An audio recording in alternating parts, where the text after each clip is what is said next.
4 tháng mình chưa chụp á. Thôi ơi. À. À. Ừ. À.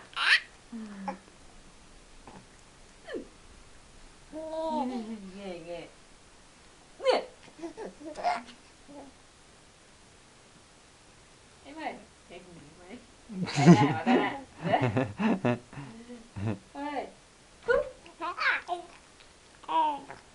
Đây ra nghe chưa? Ơi, à tay kìa, tay kìa. Tay kìa. Ơi. Ơi. Ơi. Nè. Ơi. Cái tay. Uống cái tay. Nè, gì cơ?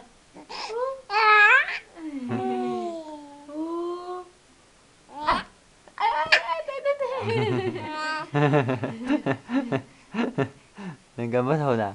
Thôi ơi, thôi ơi. Thôi ơi. Này cái tay kìa. Nè nè. U nè. U nè. U nè. U nè. U nè. Thôi.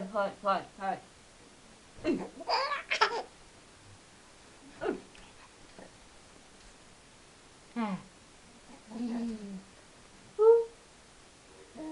Wow. Bữa nay khôi được 4 tháng hả? Quậy hơn hả? Đã hít xa cái này.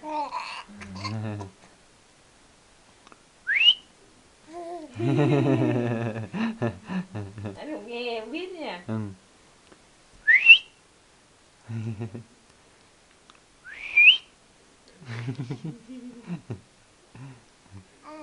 Đấy, bọn đang quay phim á.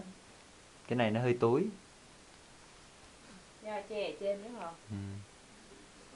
Khôi, Sóc ơi. Sóc. Kìa mẹ kêu mẹ gọi kìa. Nè. Ý à. Ông uống sữa đi chứ. Cười hả? Nè cái tay kìa. Cái tay bỏ ra.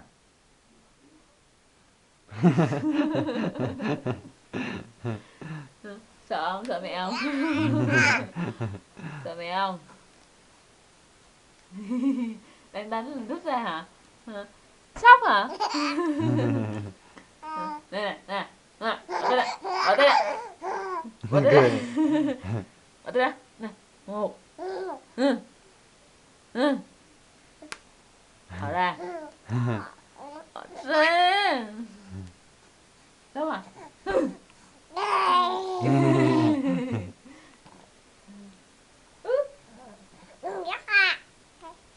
Hà. Bạn đi xa ra. Đi xa ra. Nghe. Em nghe nào. Mẹ đi rồi hả? Mẹ rồi hả anh trai? Anh trai hả? Ừ? Bỏ tay ra nào. Bỏ tay ra. Bỏ tay ra.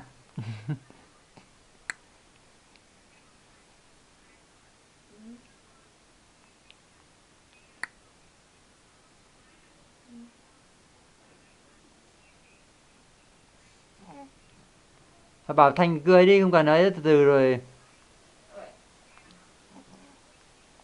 Vậy Rồi. thôi thì phải về rồi. Ở nhà mẹ có 5 triệu rồi để em mua xe này em dọn được.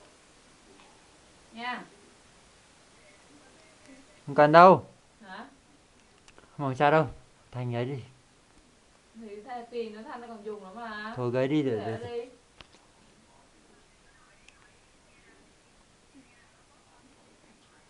Tốt hơn cái xe bị chứ gửi cho thằng Minh hả? xe, xe của Minh có 1,5 triệu với mấy.